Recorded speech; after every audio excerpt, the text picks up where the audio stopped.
Imagine a city block so alive it felt like its own small nation. The streets buzzed with people dressed in their Sunday best. Shiny new cars lined up outside busy movie theaters, and children flipped through books inside a community library. Every shop, whether it was the barber, the baker, or the tailor, belonged to neighbors who lived right there. This wasn't just any street, this was Greenwood Avenue in Tulsa, Oklahoma. A place so successful and self-sufficient that the world called it Black Wall Street. But in May of 1921, everything changed.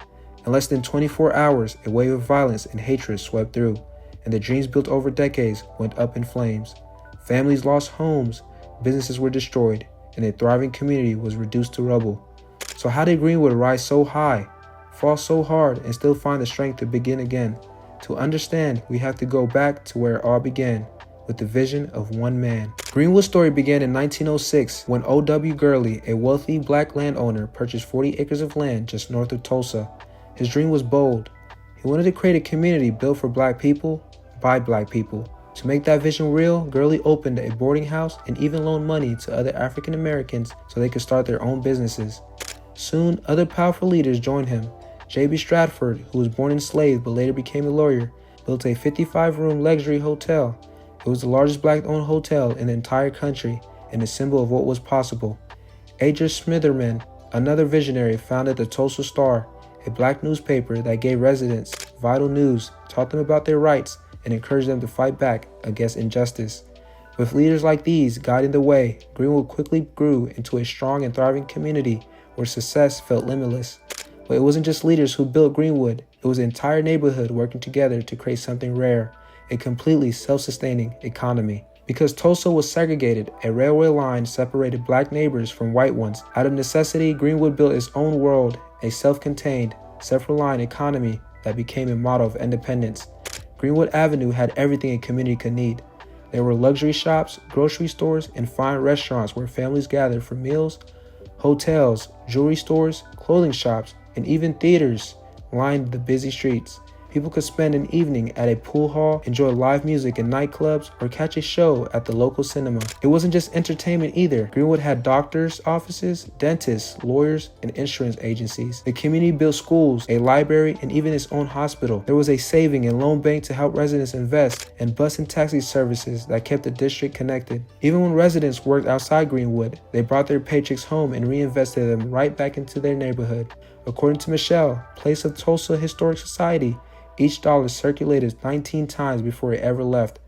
This constant flow of money allowed businesses to thrive and created steady jobs for everyone: store owners, teachers, maids, shoe shine workers, and more. Greenwood wasn't just surviving, it was building wealth on its own terms. And soon the district became more than just wealthy, it became a beacon of pride and success for Black America. By the early 1920s, Greenwood was home to around 10,000 Black residents. Churches, schools, and social clubs gave families not only a place to gather, but also a deep sense of pride and belonging. At the same time, Tulsa itself was booming with oil money, earning the nickname the Magic City. Yet, with this city of wealth, Greenwood stood out as a shining light, the most prosperous Black community in the entire country. But all this progress happened during a time of rising racial tension. Across America, after World War I, the Ku Klux Klan was gaining strength, and acts of mob violence and lynching became tragically common. In Tulsa, some white residents looked at Greenwood with jealousy and fear. They resented the sight of Black families driving new cars, running successful businesses, and building lives filled with dignity and opportunity. Greenwood's success became a beacon of hope for some, but also a target of hate for others. The rising tension would soon explode into one of the darkest chapters in American history. On the morning of May 30th, 1921, a 19-year-old Black teenager named Dick Rawlins stepped into an elevator inside the Drexel building. The operator, Sarah Page, screamed. What exactly happened in that elevator remains unclear to this day. Some believe it was an accident, others thought it was a misunderstanding, but rumors spread quickly, and Rawlins fled the scene. He was arrested the next day.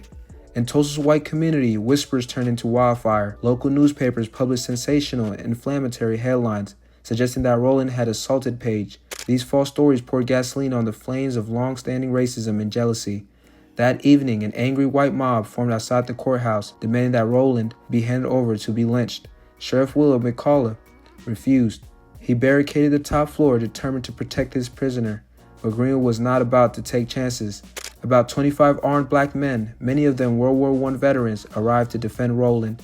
Later, their numbers grew to about 75, but by then they were outnumbered by more than 1,500 armed white men. Tension snapped, shots rang out, and chaos erupted. Outnumbered and outgunned, the black defenders fell back, retreating to Greenwood. What followed was not just a clash at the courthouse, but a full-scale assault on an entire community. The violence exploded overnight. White residents, some even deputized and armed by city officials, marched into Greenwood with rifles, pistols, and torches. They looted businesses, set fire to homes, and shot black residents in the streets. Firefighters later testified that when they tried to stop the blazes, rioters threatened them at gunpoint and forced them to turn away. In the early morning hours of June 1, 1921, Greenwood faced a full-scale invasion. Thousands of white Tulsans poured into the district. Within hours, 35 city blocks were reduced to rubble and ashes. The Red Cross later estimated that 1,256 homes were burned to the ground, and another 215 were looted but left standing. The destruction didn't stop with houses. 2 newspapers, a school, a library, a hospital, churches, hotels, and countless black-owned businesses, all symbols of pride and progress, were wiped out in a single night. Greenwood, once called Black Wall Street, had been turned into a war zone. But the human cost was even greater than the burned buildings and destroyed businesses. The massacre left behind broken lives, untold trauma, and a legacy of loss that still echoes today. By midday on June 1st, the Oklahoma National Guard arrived, and Governor J.B.A. Robertson declared martial law. But instead of protecting the black survivors, the Guardsmen focused on detaining them. Thousands of men, women, and children were forced from their homes and marched at gunpoint to detention centers. Nearly 6,000 black residents were held at the fairgrounds and other makeshift camps, often for days, but before they were released into a city that no longer existed. The official death toll reported by Oklahoma Bureau of Vital Statistics was just 36, but survivors, historians, and the 2001 State Commission revealed a far grimmer reality. Between 100 and 300 people were killed. Entire families vanished into the chaos, their names never properly recorded. More than 8,000 were left homeless, their possessions reduced to ashes, and over 800 were treated for injuries. The massacre didn't just erase buildings, it tore apart lives, leaving deep scars that will last for generations. Yet even in the face of this devastation, the people of Greenwood showed remarkable resilience. From the rubble, they began to rebuild. City leaders did not just fail Greenwood, they actively added to the pain. During the massacre, officials armed members of the white mob, giving them the tools to spread destruction. Afterwards, instead of helping residents rebuild, the city passed a straight-fire ordinance designed to block black families from reconstructing their homes and businesses. Insurance companies also turned their backs by labeling the tragedy a riot instead of a massacre. They denied nearly every claim for damages, leaving survivors with nothing. The cover-up went even deeper. The local newspapers had even fueled the violence, quietly removed this inflammatory article from the archives. Police reports and militia records vanished, erasing crucial evidence. For decades, the massacre was hidden from public memory. It wasn't taught in schools, there were no official memorials, and generations grew up in Tulsa, never hearing the truth about what had happened in their own city. Yet, despite being silenced and stripped of resources, the survivors of Greenwood refused to let their story and their community die. In the face of overwhelming devastation, the people of Greenwood showed remarkable strength, and relief came from the American Red Cross. Local black churches and even black towns across Oklahoma, black lawyers including Buck Colbert Franklin took the city to court and successfully fought against the unfair fire ordinance. Mary E. Jones Parish gathered survivors' stories, preserving not just their pain but also their determination to rise again. With only a few years, business began to return. In 1925, the National Negro Business League held its annual meeting in Tulsa's partially restored business district. By 1941, more than 200 black-owned businesses were thriving in Greenwood once again. Yet even as residents rebuilt, they continued to face segregation, redlining, and later urban renewal projects that cut highways directly through their community. Still, the spirit of entrepreneurship and resilience endured. And today, the legacy of Greenwood is remembered not only as a story of loss, but as a lasting symbol of black resilience and strength. The story of Black Wall Street is both heartbreaking and inspiring. It reveals how systemic racism and jealousy can erupt into violence, Yet it also proves how community unity can rebuild what was torn down. For nearly a century, the massacre was erased from many textbooks, but survivors and activists refused to let the memory die. Today, the Greenwood district still stands, though decades of urban renewal and gentrification have left it changed. Museums, memorials, and documentaries now tell the full story, ensuring the younger generations understand both the tragedy and the resilience of Greenwood.